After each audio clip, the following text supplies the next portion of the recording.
All right, Joe, what's good, everybody on YouTube? Welcome back to another video. Today, we got a crazy video. We got a very special guest, one of the hottest producers, if not the hottest producer in the underground. Rot, bro, what's up with you, bro? How you been? What's going on, man? What's going on? I'm good, bro. We Real back at it. excited for this one. I ain't trying to glaze, but you one of the main people I be having beats saved on like Instagram. It's one beat you posted for a reel. I just get in my car and play that. Stay on the block,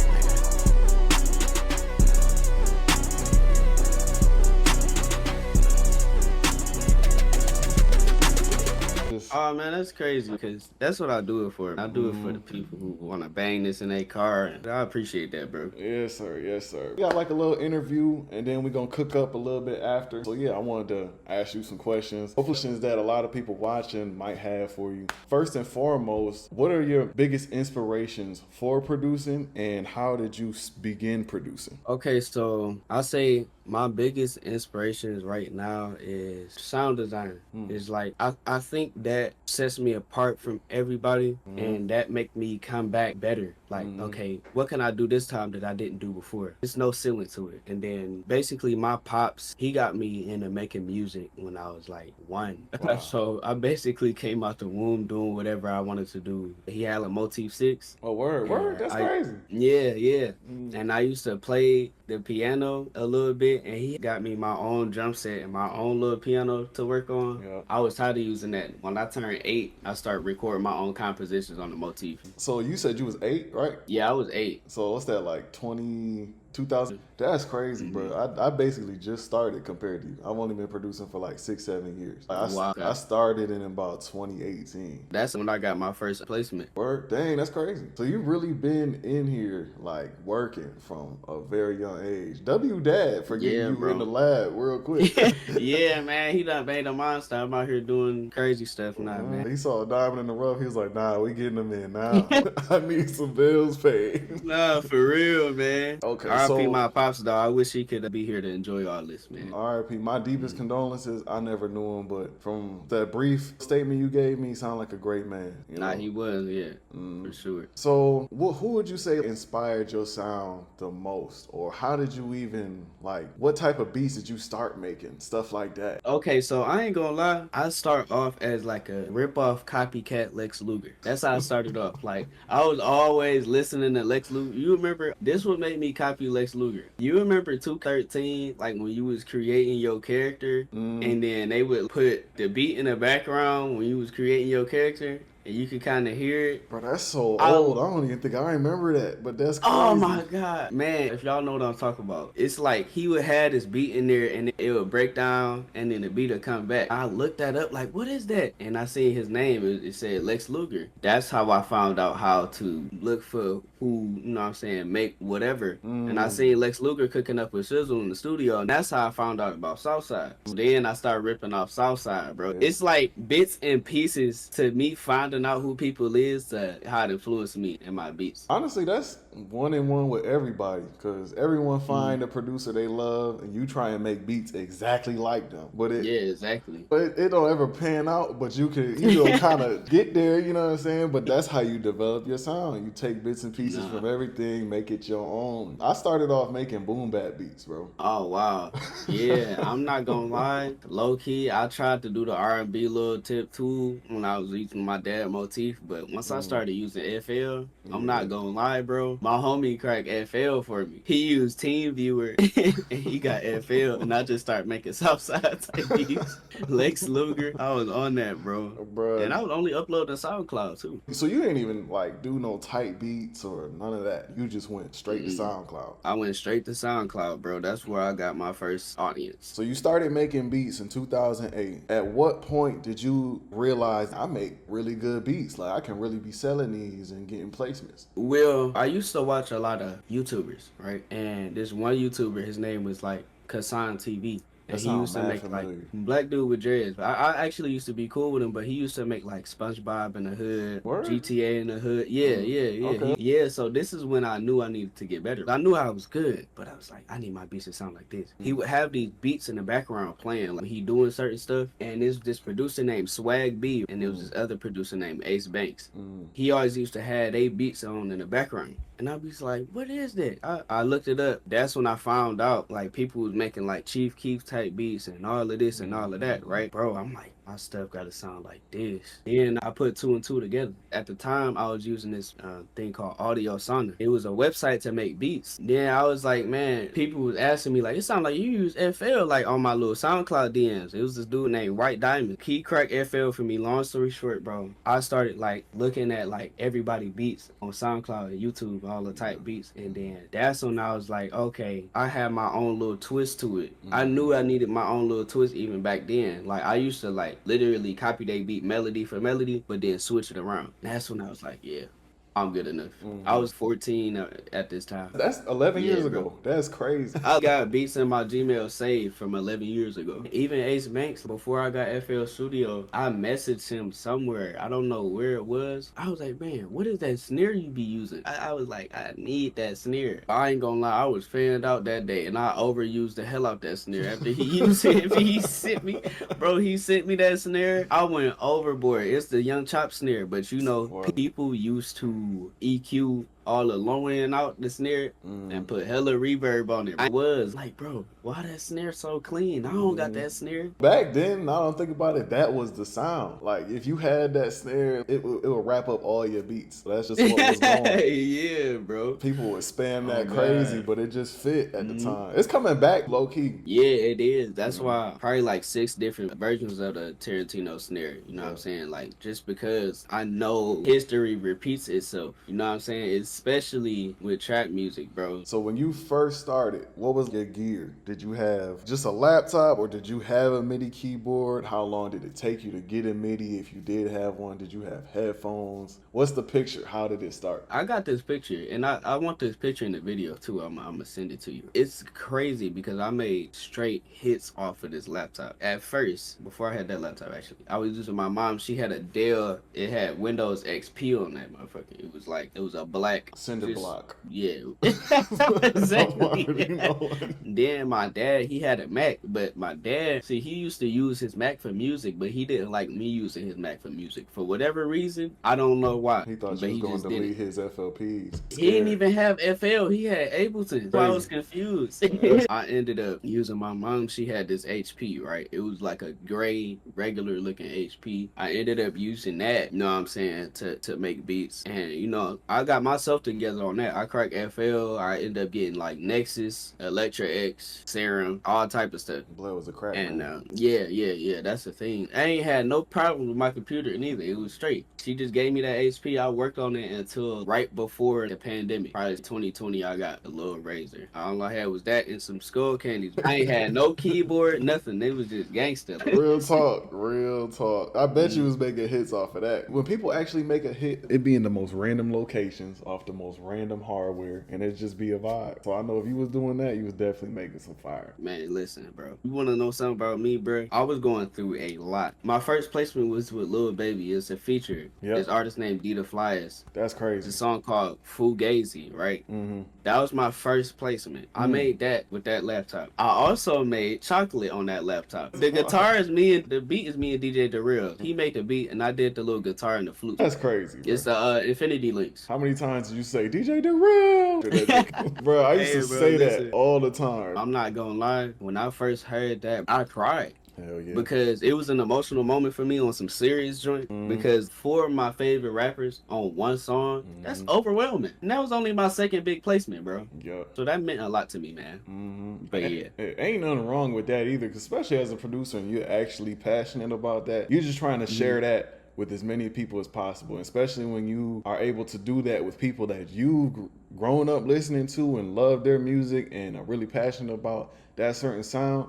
That's the best feeling in the world when you can finally get Oh man. a placement like that you really proud of, and you know you're gonna listen to at least every single day. When I did that loop in my head, like, cause I was using Evolution Strawberry, you know, that's like fake sounding like guitar contact bank. That's what I used to make the beat. Everything was Evolution. It was something like Rickenbacker bass or whatever it's called. It was that, and I used a flute from somewhere. And bro, that was like it. I just remember in my head, like, this is a Gunna loop. And when I finally heard that song, DJ The Real called me out of nowhere, bro. He called me out of nowhere. I don't even know how he got my number until rest in peace Stoney, the A&R that was with my management company I was working with. Wow, rest in peace. Yeah, rest in peace him. But he's the reason why that record happened. He called me. He was like, bro, no, we got Quavo and Takeoff on the song. I think Young Thug and Gunna on it too. Bro, I was playing God of War eating an apple, just looking at my phone like, huh?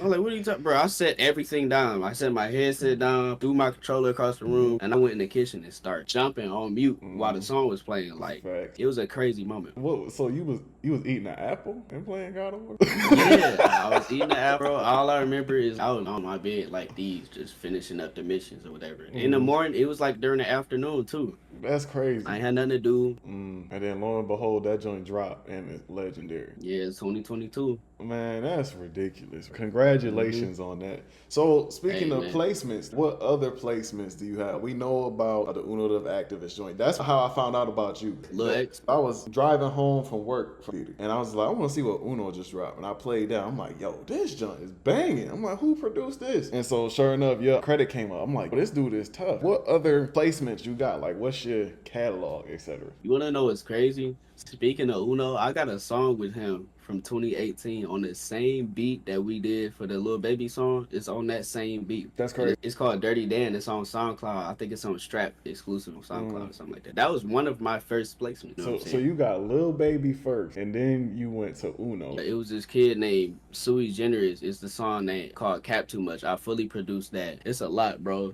I seen the Case Wild one. I seen the Trippy Red Mansion music one. Of course, the Chocolate one. We was just talking about that. I'm looking at Instagram. Oh yeah, Bear One Boss. I got a song with Bear One Boss from a long time ago. I got this song with Reddit called Mission. I got this song called Juice by Doo-Wop Kane. This song called Put It On. Deannie Dior and Skilla Baby. So that's my first Skilla Baby song, and I'm from Detroit, so fitting. It's an honor. Yeah. It's fitting. It's a lot of records. With those records that you've gotten out, was there ever a method you followed, or is it just kind of like one day they just called you like, yo, you got one with such and such, it's dropping, we need your info? Are you sending out every single day, or are you just making for like specific placement opportunities, or do you just like, man, I feel like making a Uno the Activist type beat and then just cook it up and then slide it? So this is what I would do. Before I really started getting placements for real, I was sending out loops really heavily. I didn't think I really started getting good until late 2021, like super good, to the point where it's like we gotta use some loops.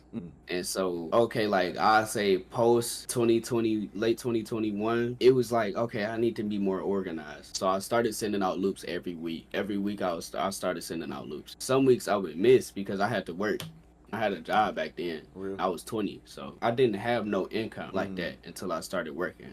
So but that kind of like strayed me back a little bit. I was consistent enough for people to use my stuff. And so shout out my homie Young Keo. I just posted about this not too long ago. I would literally get off my Chipotle shift, and then I would look and check my phone, and this man Keo, it would literally be like 20, 30 beats that we done did from all of the loops that I sent for the past couple weeks. And I listened to all of them. And that's my motivation. As long as I got him, I'm straight. Like, he low-key the reason why it was all these opportunities are created for me, because he never gave up on me after that's real his big moment. That let me know everything, man. I felt like as long as I had him, I'm straight. Then more people started finding out about me, because everybody in LA is low-key around the same people. Same with Atlanta, and same with various states around. People that is just true. Like, I started finding out everybody was coming in studio sessions talking about me. I don't got no YouTube videos out, nothing. Then people just, man, we need to pull up some rock stuff. That's how you know you made it, though. If people go on your loops and stuff, that's how you know you're there. Yeah, it's crazy, because since then I have gotten crazy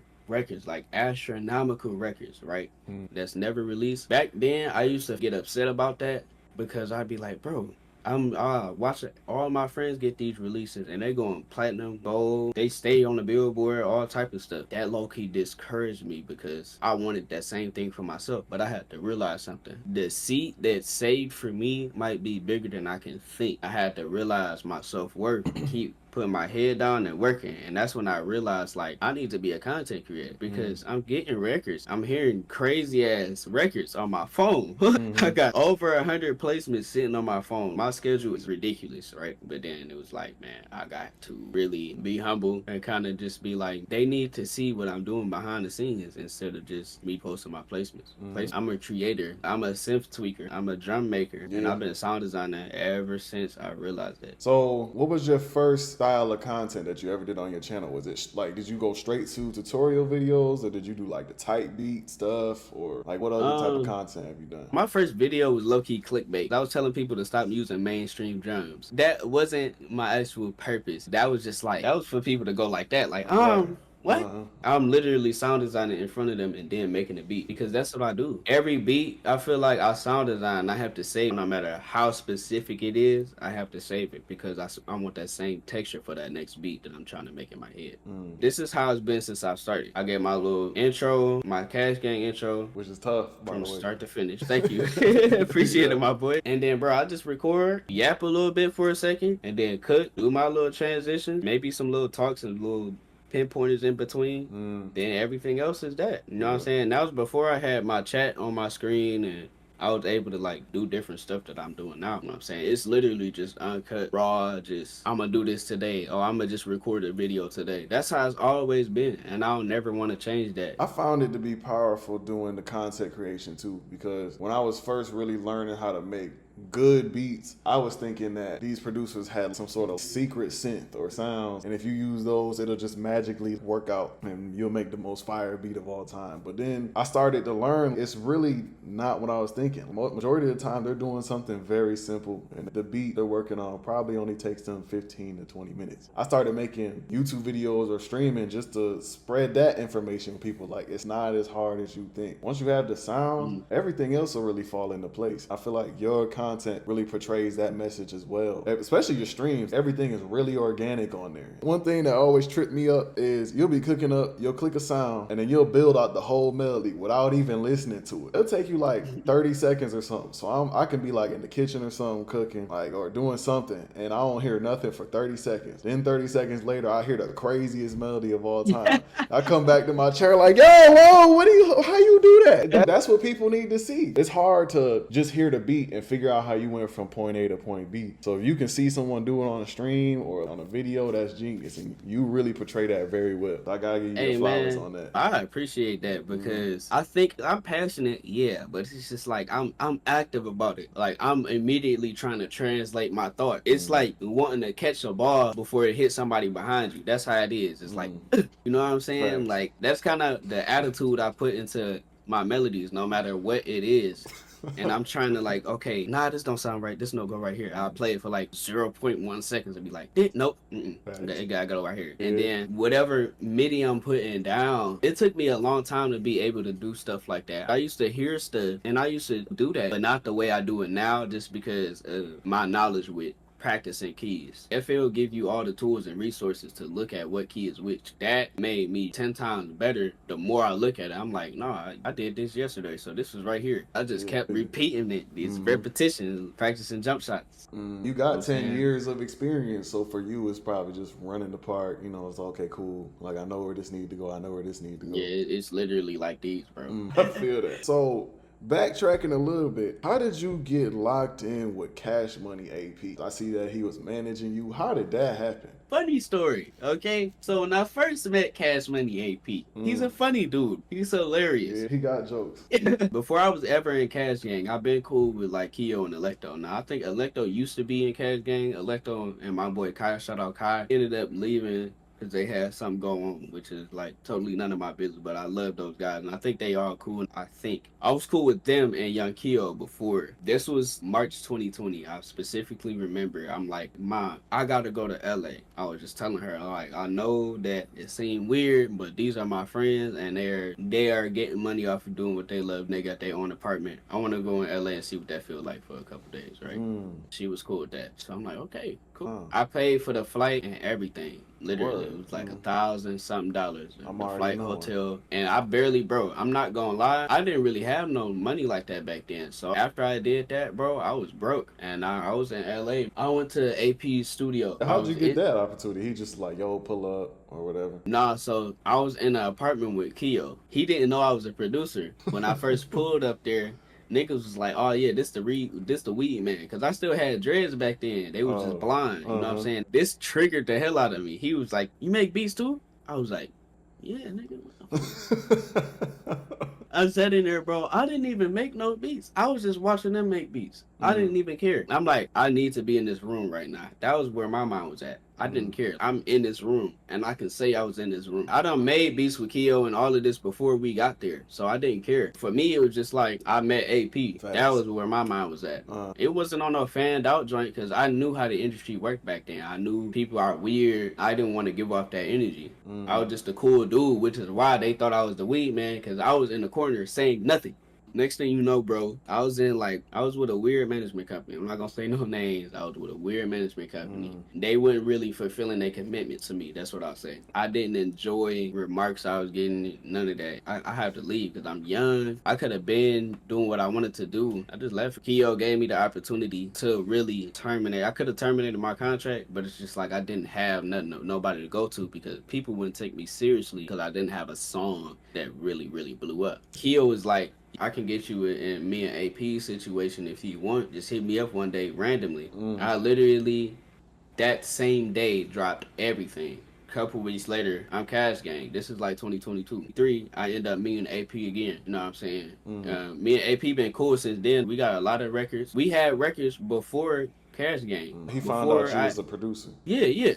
We had records before that. He's the reason I got the song with Black Zach by me and Young Keo. It's called No Mo. He made the song off of my tag because my tag went like Ray in these streets and ain't safe no more before I changed my name. Wow. He handled the paperwork. Me and AP, every time we got a record, I think we got like some stuff with NLE from back during that time. Ever since then, we've just been cool. All the songs that me and Keo got, that made the relationship make sense. Like, oh yeah, you know, we already worked with Rock, so we might as well give him a chance. Right. And that's that was real. Like, it solidified it. You know what I'm saying? AP been my boy ever since. Like, every time, bro, something come up, he always trying to give me something better. So that's what I appreciate about him. So now that we talk about industry stuff, you got a lot of placements, and the big thing for especially industry producers is payments. Would you say the majority of your payments have been relatively on time, or have they just not even come in, or it's like what's going on? So I'll say this. No comment. So I'll say this, bro. With industry payments, because I always wanted my own business with music. Hearing people say, oh yeah, you're not gonna get paid till this, that automatically made me like, nah, I need to do my own thing. Me being from where I'm from, I'm like, bro, I gotta wait to do what? Huh?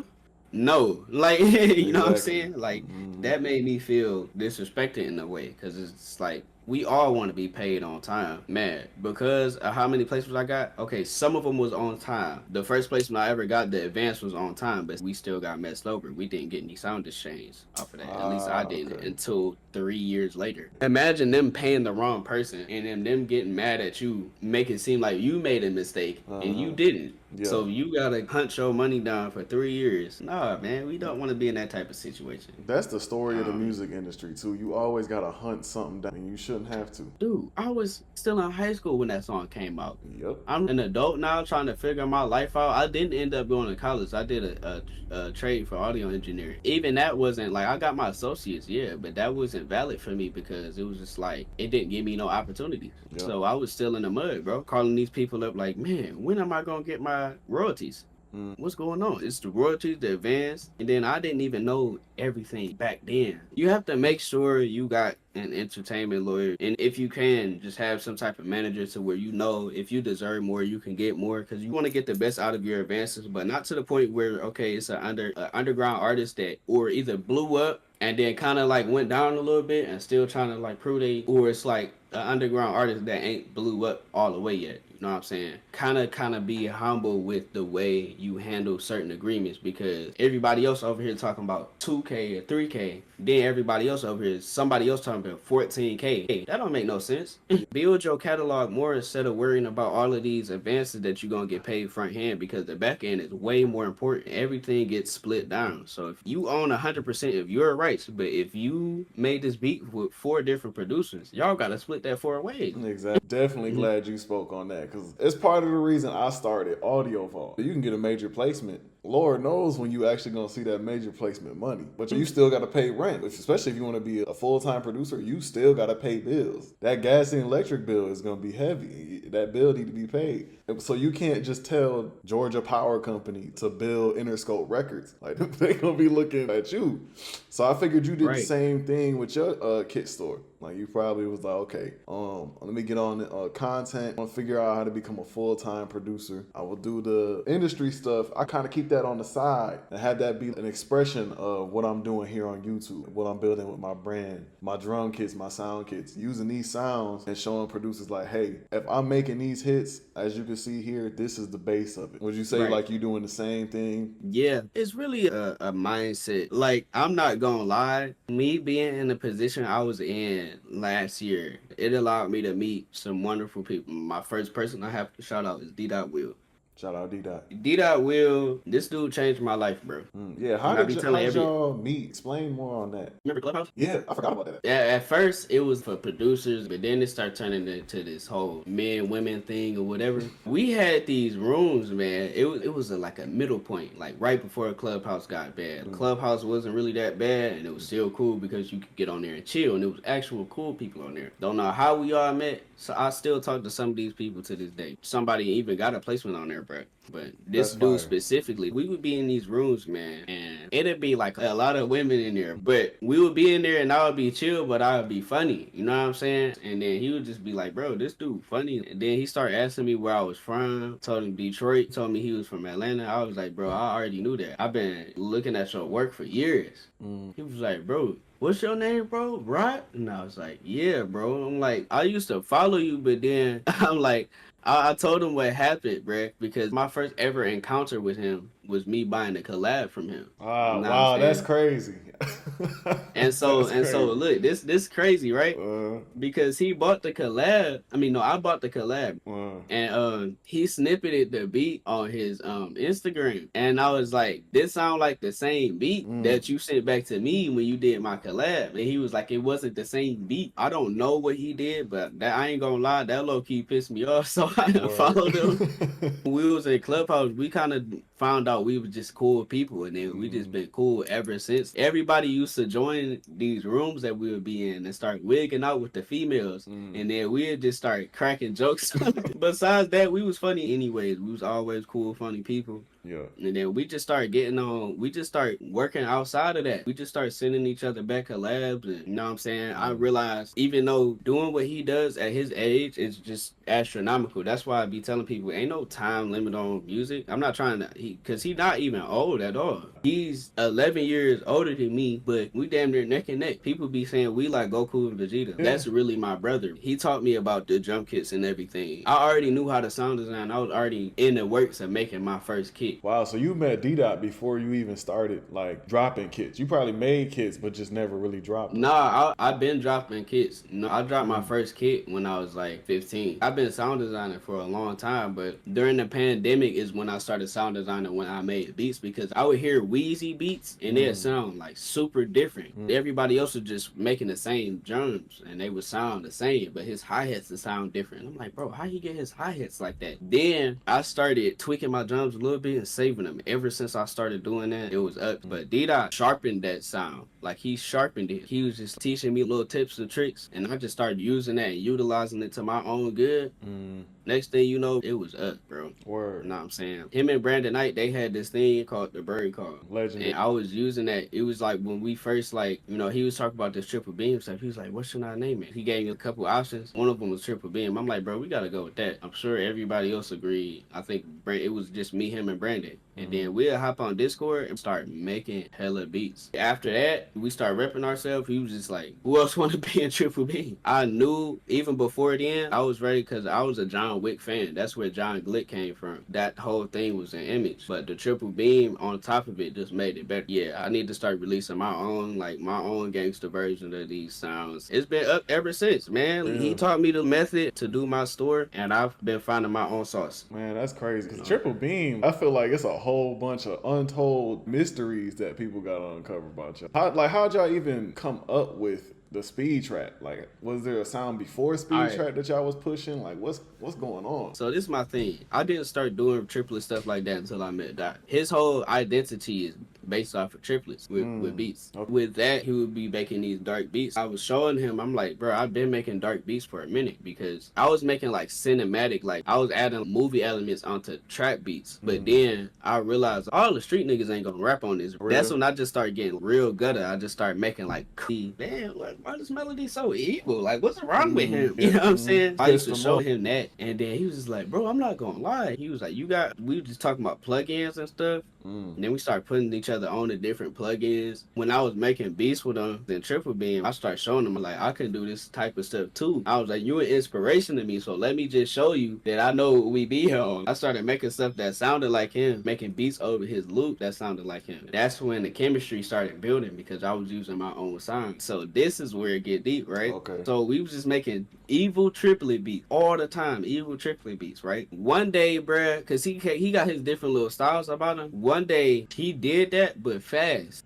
But he was using my sounds too. It was from John Glick 1 and John Glick 2. It was like the C, he would use the C4, and it was the symbol called the GOAT Brian James that I put in John Glick 2. Now, I didn't really think nothing of those. I was just like, bro, I need to throw this in here. This is dope. The Glick Owens hi-hat come from me. I think I pitched it down a little bit, and I added a fade into it, like a, how do you say it, like a tat. So it was just like, cause I kept doing that every time I made beat because I didn't like to hit one high hit. Yeah. I like to for my 808 to bump and then my hi-hat come in just a little bit right there. I feel you. Then he was using that, but bro, he had turned the BPM up to like 180, 190. All of the fast stuff, like I was making Detroit beats a lot. And I don't know if he just turned the BPM up one day, but everything that was slow in the beat, he turned up the BPM. I'm telling you, it sounded so crazy. I think I was there from one of the first times he did it, and I was like, ooh, like, bro. It just turned up everything. I don't know how y'all do it, but the sonics on them beats be crazy. I'm gonna tell you why. Because he was mixing my sounds with his, it made it better. Because I made the third bird call before that. I tweaked something in Camel Space. I pitched it up a little bit, and then I put my own little gross beat thing in there a little bit. That's bird call 3. Since then, bro, we have made like 30, 40 different. That's crazy. And everybody be trying to copy it because we just the originators. Like it was Brandon, it was D-Dot. First Brandon told me that Sledgen and Doc made some of the first presets with that VST. Then D-Dot and Brandon was doing that. Then I just kind of, just because I was already in Triple Beam, I'm like, I might as well. I literally asked him. I was like, bro, I can make my own bird calls, can't I? He was like, yeah, nigga, like Triple Beam. Nigga, what's that? You just wanted to make sure. Yeah, I just wanted my own identity, so it went like that. And then, bro, he was playing me these beats. He was just like, bro, one day, what should we call this? I was like, it's trap, but it's fast or something. Then one day, I think he just let it come naturally to him. He named it. He was like speed trap. Ever since then, we just been calling it that. Speed trap. It fit too. He posted it. And it went crazy. We was using like the SBR 12-2 from Glick God from my drum kit, and then the scissors from Triple Beam drum kit 1. At first it was the future snare. That's where the SBR 12-2 come from. That was John Glick 1. That's you know what I'm saying? Because to hear these beats, I think it was Benny, he had these heavy ass snares, like, bro. So I was kind of just making my own. Then when we got that SBR 12-2, yeah, I'd hear it. That was one of them snares that just hit hard, like it slap you in the face. It's dirty enough and gangster enough to be like, damn, It ain't doing too much. It's like, hold on, I could turn this up without my ears going crazy. Yeah, oh God, bro, yeah. That's crazy. Yeah, man. So that's how Speed Trap came about. You Z Patterns. met D Dot and all them too. That's ridiculous. And then we just been ad members, we go through our own stuff as a team, which is what make us a team. So that's why everything that's happening now, it just make perfect sense, because I think everybody that we started with, it might be a few people that's not in no more. Maybe. But I don't remember. You know what I'm saying? But most of the people that we started with is still here. It took a while for us to figure each other out. And we really move like a team. We have meetings. We really talk to each other and see how each other doing it. Like, it's very constructive. And that's why I appreciate everything that D-Dot does for the team. He really wants us to evolve. Bro, I evolved because of him. Like, I put in the work myself, you know what I'm saying? And I'm creative myself, and I got my own little style or whatever I be doing. He's the reason why I am where I am right now. That's real too. Shout out D-Dot. Everyone, really everybody see the work that man put in. Everybody do it. It don't matter if he posting it or if he just moving behind the screen. Like, everybody sees it. It's really emotion every time he do something. It's seen and it's noticed. So shout out D-Dot Will, especially for his mark on the community, the producer community. And so yeah, nah, facts. So if you have any advice for like producers coming up, whether say it's Lil Johnny, he 15 and he trying to join Triple Beam, what would be your advice? You have any shortcuts or ways to do it, things you could have done better? So I say this, man. Human beings, no matter how old you are, no matter what age group you in, you're going to have your pros and your cons about life. And you're going to have your pros and cons about life, whether it's something you're dealing with, technology, somebody personality, somebody talking about you, somebody talking positively about you. It don't matter. When you have your own identity and personality and use all of your tools and resources, that makes you a better human being. You could be anything you want to be, but being a producer, a creator, specifically being a creator, when you in your own train of thought for years, you're liable to start trends. People will start copying you because they don't know how your brain works. You actually have to have your own imagination. Having your own imagination starting off will make you 100 times better than people in 2035. If you have your own imagination and you use your tools and resources to your best ability, because a lot of people got all of this hardware that they don't know how to use. People that's older than me and younger than me. It doesn't make me upset, but it makes me upset when people just be like, oh, I'm trying to do this, but I can't. And it's just like, if you can't do it, you right. You know what I'm saying? If you can't do it, you right. But if you can do it, you also right. But you have to know that for yourself. Nobody else can tell you you can or can't do something unless they hating on you or they trying to lift you up. Obviously, you can do it. But if you making yourself believe you can't, Real. then you can't. That's the realest thing I can ever say. You gotta make yourself believe you can. It's almost like watching a movie. You're not gonna realize that until you start thinking more deeply about how you want to come into the game. Because I'm like, everybody say Triple Beam is the new this and the new that, or the new 808 Mafia. Even before that, I knew I wanted my own team, something that screamed the fact that I was original. Triple Beam is that, but me, I have my own identity, and I've always had my own identity. You know what I'm saying? Yeah. Because I've always been that person to mix genres together that I grew up with as a child, that makes me, for some reason, to people who don't do exactly what I do, it stargazes people. But I understand it though, because it's just like I've always been one to discover instead of trying to find out things by looking it up. And then everything else, I just find it out later. But the way I'm creating right now, it's a uniqueness to it. The more I find out, the more people understand. I was doing it because I could do it. That set me apart from everybody, in my opinion, bro. Word. Yeah, I see your point Real too. talk. Because yes, there is like different characteristics of, say, for like glow beats. You need like a brass, a pad, and the whistle lead. But you can, just because you have no sounds, don't mean you only have to make a glow beat. You can be real creative in how you use that and have it turn out to be something totally different. It could be still a glow beat, but it be your version of glow beats, and that's how you get your own sound. Okay, which I see your point. That's genius to tell somebody, 1,000,000%. Would you say you wish you knew that when you first started making beats, or were you always like that? Low key, yeah, I was always like that. But I wish I had more, like, I wish I had the sound designing talent that I had back then, but it was just my journey. I couldn't be fake to my journey. If I had friends back then to tell me that, I probably would have done that.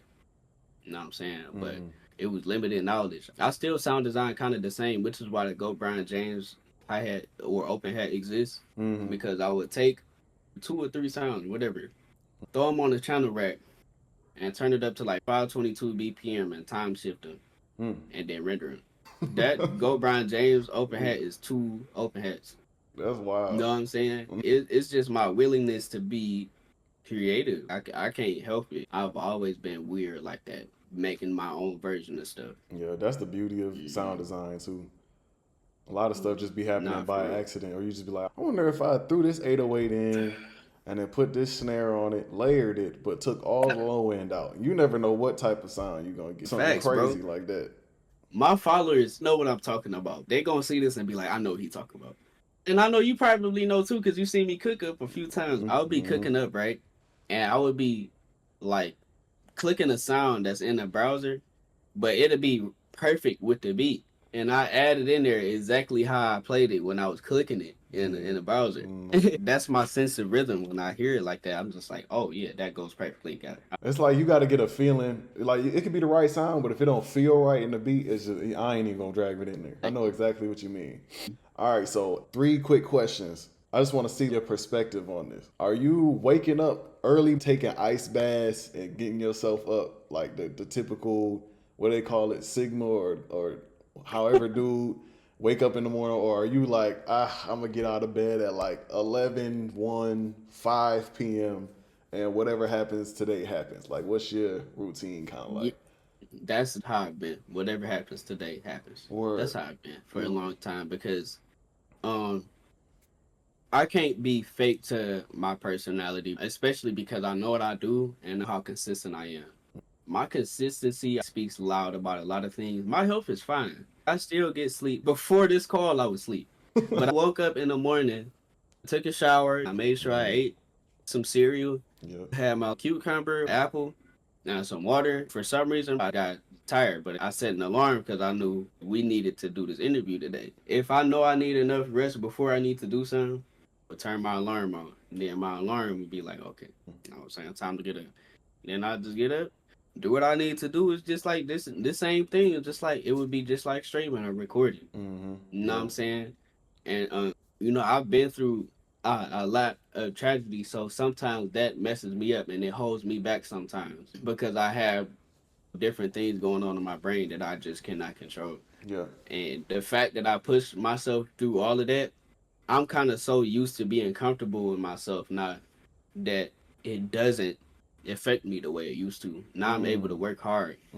Oh, my camera's doing Christmas lights right now. You get that? I see it. I see it. It's going crazy. But that's No, I'm real gonna get though. right. I really think it's important to be comfortable enough. Don't be super comfortable to the point where you unproductive. Right. But you have to. It's like getting rid of an addiction. You not going to immediately stop. Right.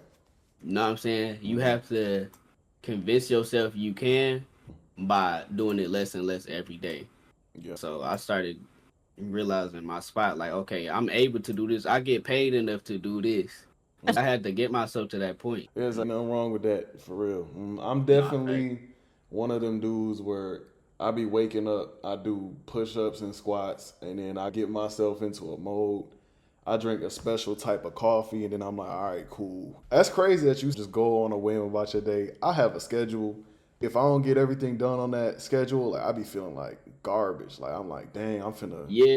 So I got a whiteboard right here that tell me pretty much what I need to focus on. And I'm a busy person, so I don't force anything. It messes with my mental health, so I can't.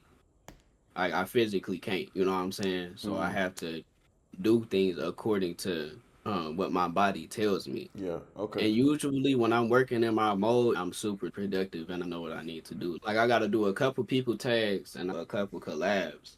But I've been trying to get this PC together for a few days now, so it's been hindering. Yeah. And sometimes I get overwhelmed. I don't want to be in this mental state when I'm doing this. I don't like forcing stuff on myself because it's unhealthy for my brain. I aspire to really get to that point where I can do everything at a certain time. I feel like If I get it done within a 24-hour span, then I'm okay. But one thing I'm working on is getting my sleeping schedule back right. The reason why I'm in this room right now is because I actually slept early last night. I was so tired that I had to take another nap, bro. Like, It be like that.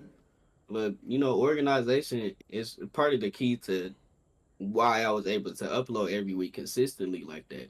Because although I was doing that, videos were still coming out when I wanted them to come out. So Oh yeah.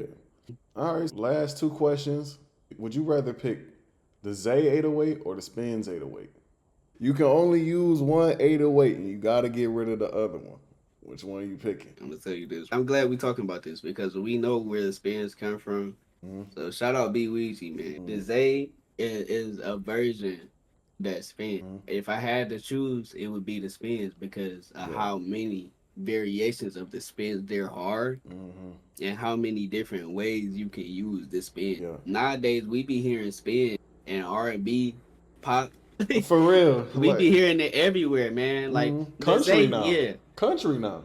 Yeah, country. Like, bro, dude, it's crazy, man. I was watching some. Now I have to choose the spins. Where I agree with you on that one. I was watching. It was a halftime show. I'm pretty sure it was for Thanksgiving, and the dude's song. I swear I heard the spins. I'm like, this country, but like. That's the spins. I'm sitting there listening, like on the edge of my chair, like trying to really make sure I'm hearing what I'm hearing. Cause I'm like, yo, the spins is everywhere now. Like everybody using trap sounds. And bro said these. He was like, I was about to put my ear on the TV, bro. All right, and then final one. Have you ever had a cook-up session with somebody and you just can't wait to leave, or you can't wait for it to be over? Like, have you ever had like a? All right, bro. So I can think of a couple stories. The first one that popped up in my head, I'm gonna be honest, I don't want to say, cause they one of my homeboys, so I can't really say that one. But I say this. This was before I started consistently getting placements like that. You know what I'm saying? I was getting snippets a lot around this time. I was in the studio, right? Is this in Detroit? Yes. Okay. Well, it's with Detroit niggas, but I was in the burbs in the studio, but still Detroit people in there, right? They would come to these places to record. It was 3 dudes, right? And one of them, he had like a white t-shirt on, you know what I'm saying? But like one of them chains with the pendant on it. And it looked kind of real. He had the buffs on. He was buffed up. Think about 2 other people in there. They look regular people like me. Sweatpants, hoodie. Right. 11, right? So I assumed that those was his people. He tell me that like I'm cooking up first. You know what I'm saying? This would make me mad because the owner of the studio came out of nowhere and told me this. He was like, yo, I got a session. You want to play some beats, man? You know, play some beats. You know what I'm saying? Ooh, this and that and the third. I'm like, okay, bring them in. So I see what they look like. Automatically, I knew what was going on, but I didn't say anything. Dude was like, yeah, man, you got some beats. You know what I'm saying? I'm going to hear some beats or whatever. Cool dude at first, right? I started going through my beats, and all I was making back then was like Gunna, Young Thug type beats. I wasn't making no Detroit beats. So immediately he was like, yeah, man, I need something more hood. I'm like, okay, I got you. I started looking up different types of beats that sounded a little bit more street because I was on all soft, like guitar, melodic, ethnic stuff back then. It was like 2019. It was right before it started getting hot for real, like super duper. Man, I played like more of those, but more like evil sounding ones, more evil sounding beats. And then I kind of went to my south side sounding stuff too, right? Like, nah, man, that ain't it. Bro. So then he was asking me, he's like, how much your beats is, man? I played one of them. It was like a pain beat.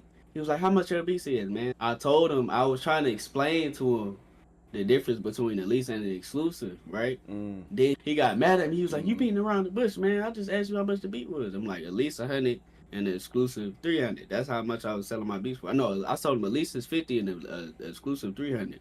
Then he was like, man, no, you still beating around the bush, man. You still beating around the bush.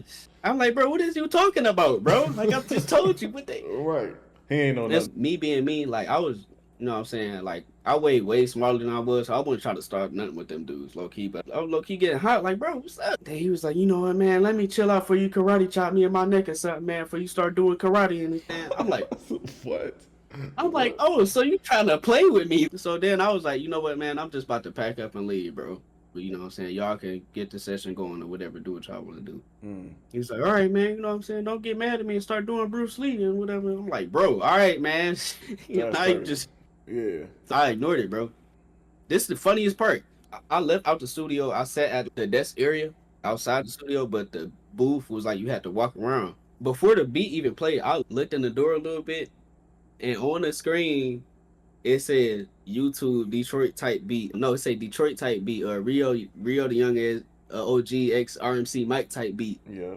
and then Cash Guan X TJX6 type beat, and then I'm like, all right, bro, whatever.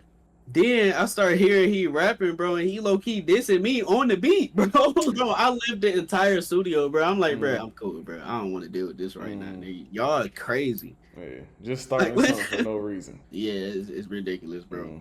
That's an interesting studio session. I ain't even gonna lie. Yeah, it was interesting because I was like, dude, what am I doing here? For real. And you had already told him your prices too, and then he I told him my prices, and then he just started being mean to me for no reason, bro. Like he kind of like yelling at me. I'm like, because he definitely ain't want to pay that, and he wasn't going to pay that. And he wasn't going to do none of that stuff, bro. Bro, he ripped the beat off YouTube, and the engineer started engineering him, and that's what I seen on the screen. Honestly, back in my hometown, that's about how every single studio session where they was, if they was recording, like they were recording artists, and I was at a certain dude's studio session, that's how it was. Like, yo, I got this beat off YouTube. But all of us producers in there, we got beats. But they don't want none of our beats. They just want the ones they found that was popular. On YouTube for free. Free for profit beats. But all right, so that's the interview, bro. Thank you for answering all them questions. Like, you know, you took an hour out your day to really yap and, you know, just tell your story. I appreciate that, bro, for real. Nah, man, I appreciate you, bro. You giving me a platform to speak on. You know, us as brothers. We gotta stick together, man. That's we what I'm saying. Stick together, exactly. I love this. We gotta do this more often. It's dope, bro. I appreciate this for sure, bro. I definitely want to do another one of these with you. So let's do this one and then get an update. And I ask some different questions. Let me know if y'all would love to see that, because I feel like that would be crazy to see what our mindset was here, and then some time down the road, what our mindset is, what we talking about. I think that'd be fire. Yeah, man, I think that's cool too. I like that idea because everything that I said, it was literally just a summary of my journey. Like everything that I went, I had to complete the milestones to get to the next part. So, bro, I would definitely appreciate that. That would be dope. So y'all in the comments, let your boy know, man. You feel me? Yes, sir. Well, all right, y'all. This was the interview, and now we about to cook up. So I hope you finished your popcorn. You can strap in, put your headphones on, and let's get going. Hey, man, crazy. I'm gonna do something from scratch this time. Okay, bet. I made a couple presets out of this joint right here. I want to use this right now. That's hard though. And y'all pay attention, because this is what he was talking about. He be clicking around in synths. Yeah, literally, bro. Just mess with it and get it to how you like.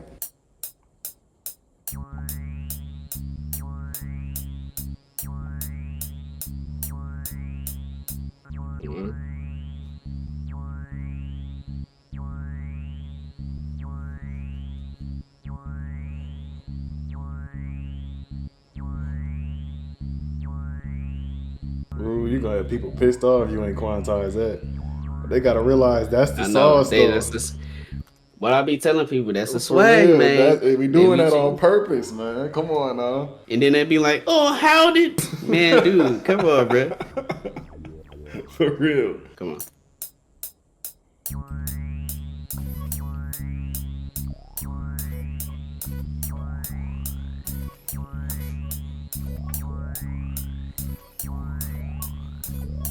Yeah, come on.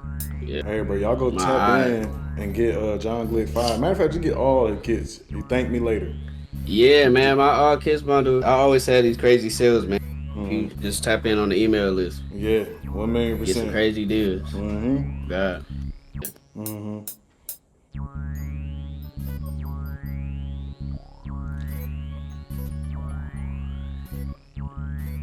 That's how all the crazy stuff start right here. Real talk. Just playing around.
Uh-oh.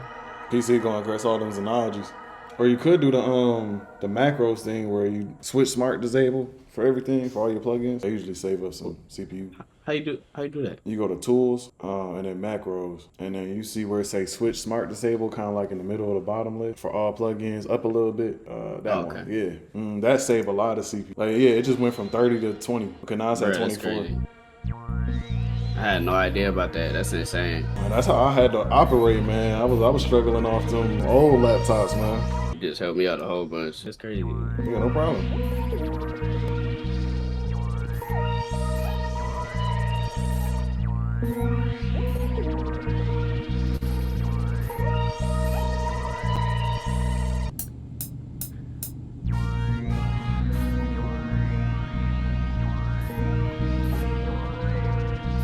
That's all they need.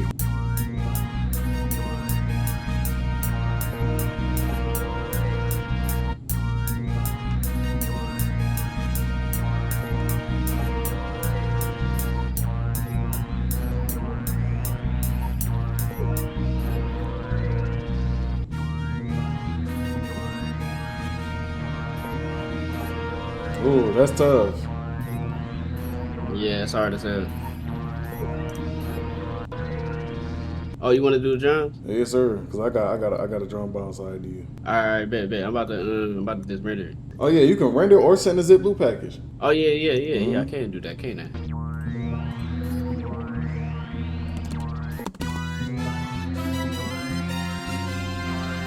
Ugh, that's hard.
another one, and then should be good. I'll start this next one off though. Bro, how'd you come up with your name, Rock? My name abbreviated is Ray on the track. Oh, okay. At first I used to spell it all the way out like Raymond on the track. Then I was like, before I even changed it to Ray on the track, because that's Raymond is my first name, and I was just like, that's just too long, bro. It's too many letters. So I literally just abbreviated it with just like ROTT. Ever since I did that, I came up with that when I was 15. That's crazy. Ever since I did that, I told myself to remember it when I came up with it, and I haven't forgot that I remember when I came up with it, bro. That name is hard too. Yeah, bro. I was 15, bro. I was sitting in my basement. I was in my dad's basement just staring at his printer. It makes sense for me to call myself Rock. Yep. Rock. Perfect.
I'm gonna just dump that.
Yeah, that's hard. I ain't gonna lie.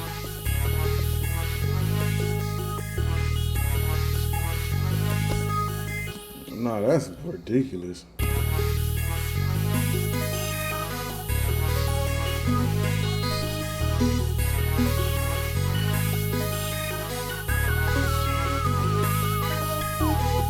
Let's just leave it.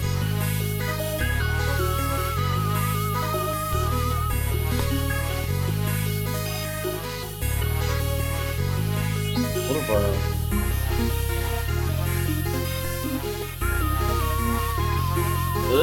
Yeah, that pitch crazy. I ain't even gonna lie, that pitch is ridiculous. I'm about to slide this over to you, because I'm already knowing you finna go crazy on the drums. Hey, let me see, bro, because this is...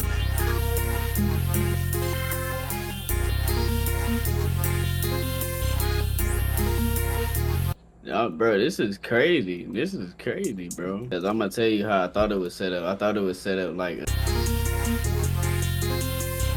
I thought it was like that. Oh, that's crazy. But yeah, I'm keeping that though. I'm keeping it. Yeah, do that drop. Do that. Whatever you finna do, keep doing that. And it's crazy because with these types of joints, sometimes other sounds be coming in earlier, but it be still fire, and I'm keeping it. Man.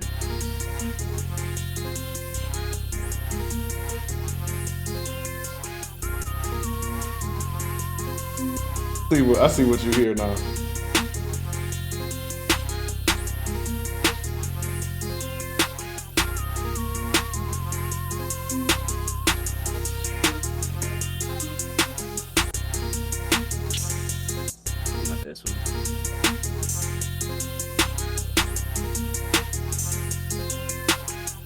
Hold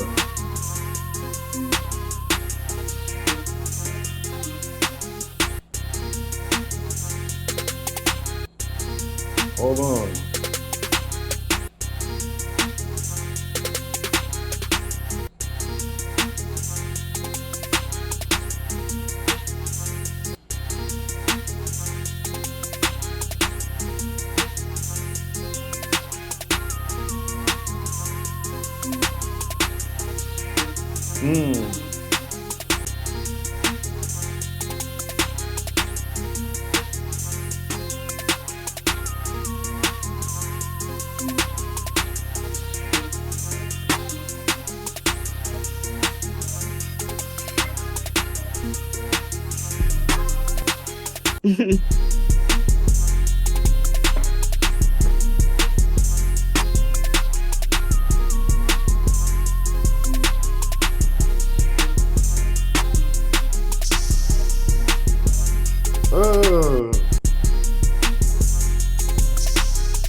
That triangle perfect.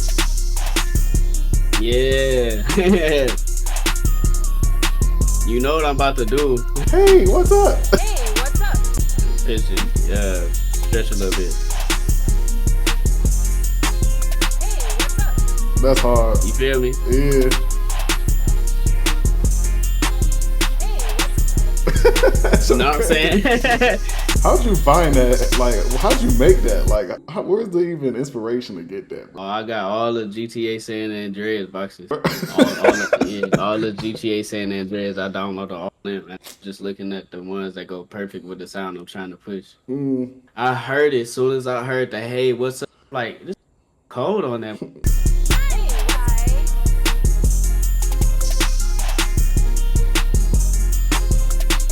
up?